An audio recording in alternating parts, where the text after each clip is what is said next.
Hi යාළුවනේ කොහොමද ඔයාලට අදත් ආදරෙන් පිළිගන්නවා මගේ YouTube channel එකට. මම අද ඔයාලට කියලා දෙනවා ගෙදරින් ධම්ම ක්ලීන් අප් එකක් කරන විදිය. ක්ලීන් අප් එකකදී කරන්නේ අපේ මුහුණේ තියෙන කුණු දුහවිලි ඉවත් කරලා අපිට පිරිසිදු පැහැපත් මුහුණක් ලබා දෙන එක. ක්ලීන් අප් එකකදී ක්ලෙන්සර් ස්ක්‍රබ් භාවිතා වෙනවා. ක්ලීන් අප් එක කරන්න කලින් අපේ අත් දෙක හොඳට පිරිසිදුව තියෙන්න ඕන. අපි ගන්න ස්පොන්ජ් ආදී සේරම පිරිසිදුව තියෙන්න ඕන. ක්ලීන් අප් එකේ මූලිකම පියවර තමයි ක්ලෙන්සර් කරන එක. ක්ලෙන්සර් කරන්න කලින් අපි මූණ පොඩ්ඩක් තෙමා ගන්නවා. ඊට පස්සේ මම අද පාවිච්චි කරන්නේ Forever එකේ කොහොඹ කහ කියන ක්ලෙන්සර් එක. ඔයාලට මේ ක්ලෙන්සර් එක ගන්නත් පුළුවන්. නැත්නම් ඔයාලට වෙන බ්‍රෑන්ඩ් එකක ක්ලෙන්සර් එකක් ගන්නත් පුළුවන්. නැත්නම් ඔයාලට කෝමාරිකා ජෙල් ගන්න පුළුවන් ස්වභාවිකම ක්ලෙන්සර් එකක් විදියට. ක්ලෙන්සර් එකෙන් පොඩි ප්‍රමාණයක් අරගෙන විනාඩි 3ක් 4ක් වගේ කාලයක් හොඳට මූණ ක්ලෙන්සර් කරන්න ඕන. මම ගොඩක් මාසයි මේ ක්ලෙන්සර් එකට. අතන මේ ක්ලෙන්සර් එක ගොඩක් හොඳයි. ඒ වගේම අතේ තියෙන මුදලකට මේ ක්ලෙන්සර් එක ගන්නත් පුළුවන්. දැන් ඔයාලා හොඳට විනාඩි 3ක් 4ක් වගේ කාලයක් හොඳට මේ විදිහට මූණ ක්ලෙන්සර් කරන්න ඕන. ක්ලෙන්සර් කරනකොට අපේ මූණේ ගැඹුරින්ම තියෙන කුණු දූවිලි ආදිය හොඳින් ඉවත් වෙනවා. ඒකයි අපි ක්ලීන් අප් එකකදී ක්ලෙන්සර් කරන්නේ. ක්ලෙන්සර් කරලා ඉවරුණයින් පස්සේ අපි මේ ක්ලෙන්සර් එක සෝදලා ඉවත් කරන්න ඕන. ඒකට මෙන්න මේ වගේ තෙත ස්පොන්ජ් දෙකක් අරගෙන ක්ලෙන්සර් එක ඉවත් කරගන්න පුළුවන්.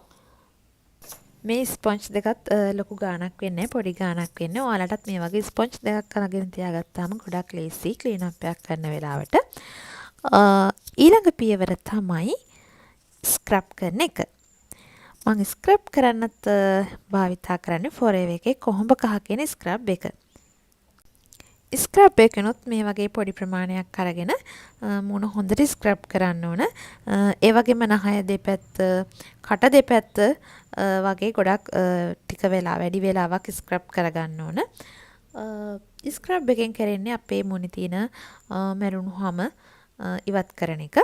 ඉතින් මේ ස්ක්‍රබ් එකත් ගොඩක් හොඳයි. ඔයාලට මේ ස්ක්‍රබ් එක පාවිච්චි කරන්නත් පුළුවන්. නැත්නම් ඔයාලට වෙන බ්‍රෑන්ඩ් එකක ස්ක්‍රබ් එකක් පාවිච්චි කරන්නත් පුළුවන්. නැත්නම් ඔයාලට පුළුවන් කෝපි කුඩු ස්ක්‍රබ් එක පාවිච්චි කරන්න. ස්ක්‍රබ් කරනකොට අත් දෙක තෙමාගෙන ඕනි ස්ක්‍රබ් කරන්න. එතකොට හොඳින් ස්ක්‍රබ් වෙනවා. ටික වෙලාවක් යද්දී ආයෙ නිකන් මූණේ වේලුණු ස්වභාවයක් වගේ එනවා නම් ආයෙ අපිට පුළුවන් වතුර ටිකක් අත් දෙකේ ගාගෙන හොඳට ස්ක්‍රබ් කරන්න. මූණ හොඳට ස්ක්‍රබ් කරන්න ඕනේ. එතකොට අපේ මූණේ තියෙන මැරුණු සෛල හොඳින් ඉවත් වෙලා අපිට හොඳ පැහැපත් දීප්තියක් මූණට ලබා දෙනවා.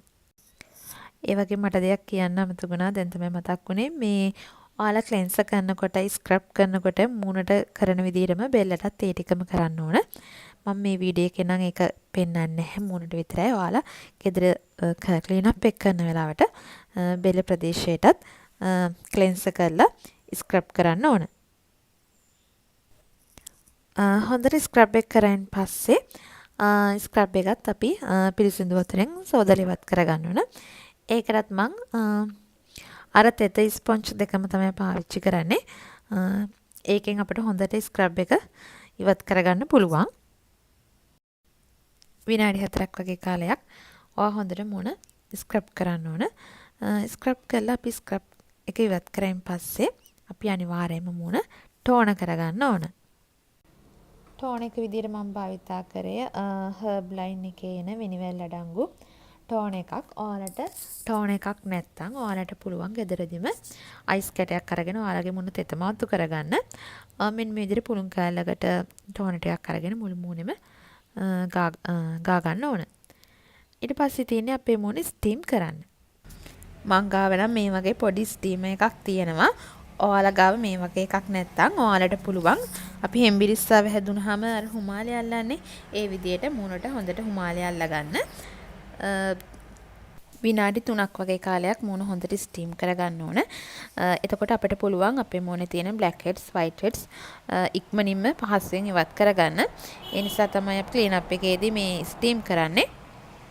මූණ හොඳට ස්ටීම් කරගත්තයින් පස්සේ අපිට තියෙන black heads, white heads අයින් කරගන්න. ඒකට extractor කියලා උපකරණයක් තියෙනවා. මේකත් ලොකු ගාණක් වෙන්නේ නැහැ. පොඩි ගාණක් වෙන්නේ රුපියල් 150ක් විතර වගේ. ඒකෙන් අපි black heads, white heads අයින් කරගන්න ඕන. ගොඩක් ලොකු පීඩනයක් දාන්න එපා. එතකොට කළු වෙන්න වගේ බලනවා. ඒ නිසා අර හොඳට හුමාලේ ඇල්ලුවෙන් පස්සේ අපිට ඒක ඉක්මනින්ම ලේසියෙන්ම අයින් කරගන්න පුළුවන්. මේ තියෙන එක්ස්ට්‍රැක්ටර් කියන උපකරණය මේකෙන් තමයි අපි මේ බ්ලැක් හෙඩ්ස් වයිට් හෙඩ්ස් අයින් කරන්නේ. මේක ඔයාලට මේ ගන්න පුළුවන් රුපියල් 150ක් වගේ ගානකට. ඔයාලගේ බ්ලැක් හෙඩ්ස් වයිට් හෙඩ්ස් තියෙන තැන් බලලා ඒ ටික අයින් කරගන්න ඕන. නහය දෙපැත්තේ තොල ආසන ප්‍රදේශයේ සාමාන්‍යයෙන් මේ වයිට් හෙඩ්ස් බහුලව තියෙනවා. ඔයාගේ බ්ලැක් හෙඩ්ස් වයිට් හෙඩ්ස් ගොඩක් තියෙනවා නම් සතියට දෙපාරක් වගේ ක්ලීන් අප් එකක් කරන්න. මම දැන් ආයිත් මූණ ටෝන කරගන්නවා. කලින් පාවිච්චි කරන ටෝන එකම තමයි පාවිච්චි කරන්නේ. ඊළඟට තියෙන්නේ අපිට පැක් එකක් දාගන්න. ඉතින් මම අද පාවිච්චි කරන්නේ මුල්තානි මිටි පැක් එක. ඔයාලට මේකත් මම මුල්තානි මිටි පැක් එක හදන විදියත් වීඩියෝ එකක් කරලා තියෙන. ඒකත් බලන්න පුළුවන්. නැත්නම් ඔයාලට ඕනම පැක් එකක් පාවිච්චි කරන්න පුළුවන්. කඩල පිටි පැක් එක වුණත් කමක් නැහැ. මම මෙතනදී මුල්තානි මිටි කුඩු ටිකක් අරගෙන ඒකට වතුර ටිකක් දාලා පේස්ට් එකක් වගේ හදා ගන්නවා. මේ ඒ පැක් එක තමයි මම අද පාවිච්චි කරන්නේ. මේ මම ඊට පස්සේ ඒක මුනේ ආලේප කරගන්නවා. ඇස් වටේ ගන්න එපා මේ පැක් එක. මේ ඔයාලට මේ වගේ පින්සලක් තියෙනව නම් ලේසියෙන්ම මේ පැක් එක මූණේ ආලේප කරගන්න පුළුවන්. පැක් එක ගාලා විනාඩි 20ක් විනාඩි 15ක් වගේ තියෙන්න අරින්න ඕන මූණේ. ක්ලෙන්ස් කරලා ස්ක්‍රබ් කරලා පිරිසිදු කරගත්ත මූණට පෝෂණයක් ලබා දෙන්න තමයි පේස් පැක් එකක් අපි භාවිතා කරන්නේ. දැන් මම මේ විනාඩි 20කින් පස්සේ පැක් එක අයින් කරගන්නවා. තෙති ස්පොන්ජ් එකකින් තමයි මම මේ පැක් එක අයින් කරගන්නේ. මුල්තානි මිටි පේස් පැක් එක මේ වේලිච්ච ස්වභාවයක් තියෙනවා. ඒ නිසා තමයි මේ තෙති ස්පොන්ජ් දෙකක් ගත්තේ. ඔයාලට පුළුවන් නැත්නම් මේ වතුර ටිකක් මේ මූණේ ගාලා ටිකක් පෙඟෙන්න වගේ තියලා ඊට පස්සේ මේ පැක් එක අයින් කරගන්න. එතකොට ලේසියෙන්ම මේ පැක් එක අයින් කරගන්න පුළුවන්.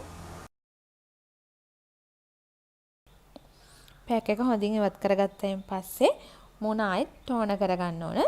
පුළුන් කෑල්ලට ටෝන ටිකක් අරගෙන මූණේ ආලේප කරගන්න. දැන් එහෙනම් අපේ ක්ලීන් අප් එකේ වැඩ ටික ඉවරයි. දැන් ඔයාලට ක්ලීන් අප් එකක් දාන්න කලින් දැම්මට පස්සේ ලොකු වෙනසක් දැනේවි. ඔයාලටත් පුළුවන් මේ වගේම ක්ලීන් අප් එකක් ගෙදර ඉඳන්ම ඔයාටම කරලා බලන්න. මගේ channel එක තාමත් subscribe කරලා නැත්නම් subscribe කරන්න කියලා ආදරෙන් ඉල්ලනවා. එහෙනම් තවත් වීඩියෝ එකකින් ඉක්මනින්ම හමු වෙමු. ගිහින් එන්නම්.